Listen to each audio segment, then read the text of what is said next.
반도체 관련 연이은 정책 리스크가 불거지면서 매물은 반도체주 매도세에 집중되었죠. 나스닥 2.77% 하락했고요. S&P 500 1.39% 하락. 다만 다우지수 같은 경우에는 이 비기술주 매수 현상 속에서 최고치를 경신하는 모습 보여주기도 했습니다. 머니맵 한번 보시면요. 정말 시장 확실하게 색깔이 나뉘는 모습이었습니다. 그동안 시장 주도했고 올랐던 빅테크와 반도체 종목들 일제히 하락했고요.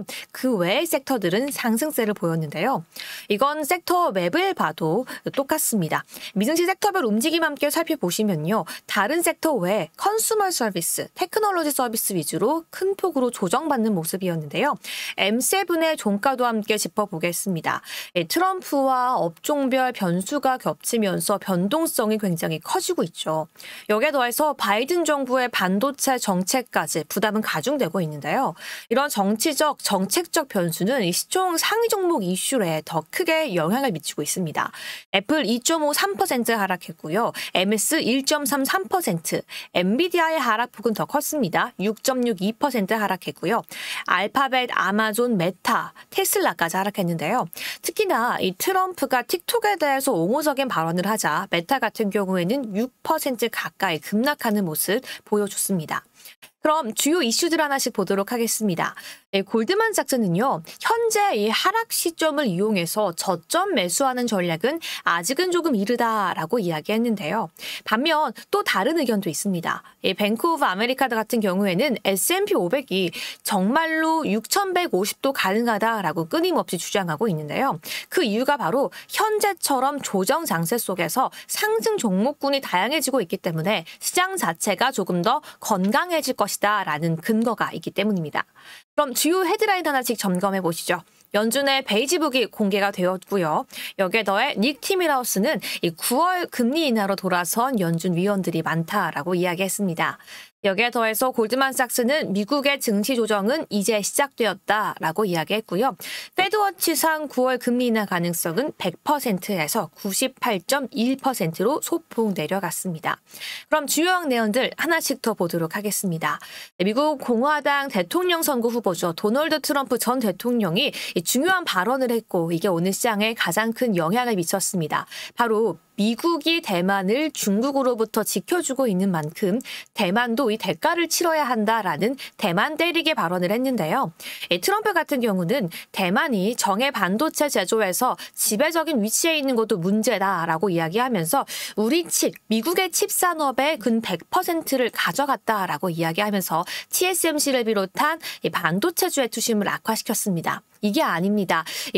바이든 역시 함께 때리기에 나서면서 이 두 대통령 후보가 반도체를 아주 못살게 굴고 있는 건데요. 바이든 행정부는요. 대중국 반도체 규제 강화를 추진하고 있다라는 소식이 더해지면서 악재가 가중됐습니다. 바로 미국이 네덜란드 ASML과 일본의 도쿄 일렉트론 등 기업들이 계속 중국의 첨단 반도체 기술 접근을 허용할 경우 가장 엄격한 제재 조치를 사용할 것을 검토하겠다라고 동맹국들에게 전했다라는 내용이 뉴스로 보도가 되었는데요. 이 규칙은 다른 나라에서 만든 제품이 만약에 조금이라도 중국 같은 곳에 사용이 된다라면 미국 정부의 허가를 받도록 규정하겠다라고 이야기했습니다. 사실상 중국을 확실하게 견제하겠다라고 이야기했기 때문에 이 파장이 간밤 미증시 특히나 기술주 위주로 영향을 미쳤다라고 볼 수 있을 것 같습니다. 그렇다면 미국 AI 반도체 어떻게 종가 형성했는지 함께 보시죠. 필라델피아 반도체 지수 6% 조정받았고요. 다른 종목들은 더욱더 처참합니다. 엔비디아 6% 가까이 하락, 마이크론 역시 마찬가지였고요. ASML은 가장 큰 이슈의 중심에 있었기 때문에 실적 발표가 나왔음에도 12.74% 급락했습니다. AMD 역시 10.21% 하락했고요. 오히려 미국 정부 관련자들이 사랑하고 있는 인텔은 오히려 이 규제에 호재를 받을 수 있다는 기대감 속에 0.35% 상승했습니다. 마이크론 역시 6.27%가량 하락하는 모습 보였죠. 그럼 ASML 먼저 함께 이슈 짚어보겠습니다.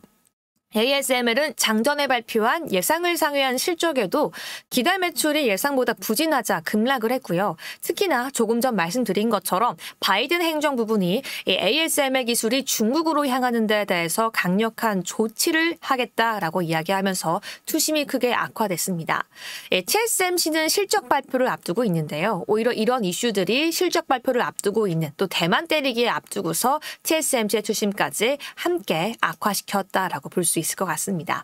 반면 인텔 같은 경우엔 이러한 규제가 현실화될 것으로 현실화될 경우 수혜를 볼 수 있을 것으로 시장은 이야기하고 있고요. 새로운 속보가 들어오기도 했습니다. 바로 도널드 트럼프가 파월 연준 의장에게 2024년 대선 전에 금리 인하 진짜 하지 마라고 경고한 건데요. 내용을 본다면 Donald Trump warns U.S. Fed Chair not to cut rates before the election. 확실하게 경고를 했다라는 warning이라는 단어를 썼다라는 점에 있어서 정말 투심이 어떻게 변화될지 함께 저희가 체크해 보셔야겠습니다. 하지만 여전히 시장에서 바이든 대 트럼프의 지지율을 본다라면 사투로 보시는 것처럼 대다수의 미국인과 민주당원들 역시 바이든 대통령이 2024년 선거에서 탈락하기를 후보를 내려놓기를 원하고 있다라는 점이 확인되고 있는데요. 이에 따라서 지금 현재 100%였던 금리 인하 가능성은 98.1%까지 내려왔습니다. 하지만 트럼프 대선 전 이 금리 인하 반대 발언 영향은 제한적일 것이다 라고 시장은 이야기하고 있는데요. 물론 여전히 부정적인 뉴스들은 간밤 계속 보도가 되기도 했습니다.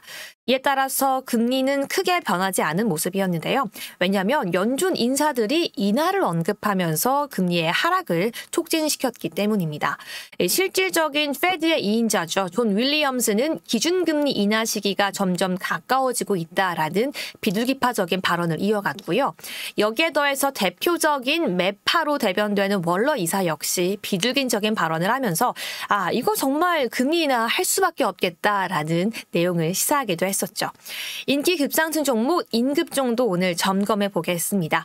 바로 스위스 제약회사인 로슈가 경구용 비만치료제, 한마디로 먹는 비만치료제를 이제 진행되고 있다라는 발표를 하면서 비만치료제 대표격이죠. 일라이릴리와 노보노디스크는 하락하는 모습 보였고요.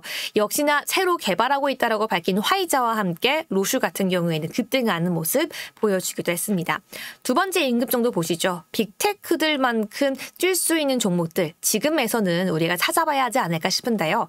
많은 빅테크 종목들을 조정을 받고 그동안 덜 올랐던 종목들이 상승하고 있는 만큼 시장에서는 미국의 석유와 가스주를 봐야 하는 게 아닌가라고 이야기하고 있습니다. 바로 트럼프는 제조업의 부흥을 외치고 있고 여기에 더해서 전통 화석연료의 사용까지 강조하고 있고 여기에 더해 석유와 가스 규제 완화까지 예상하고 있는 만큼 버핏도 석유주를 대거 매수하고 있고 월가에서는 에너지주가 여전히 저렴한 단계다라고 이야기하고 있다라고 하는데요. 과연 여러분들이 현 시점에서 매수하고 싶고 집중하고 싶은 섹터와 종목은 무엇인지 잠시 뒤에 함께 저희 접근해 보도록 하겠습니다.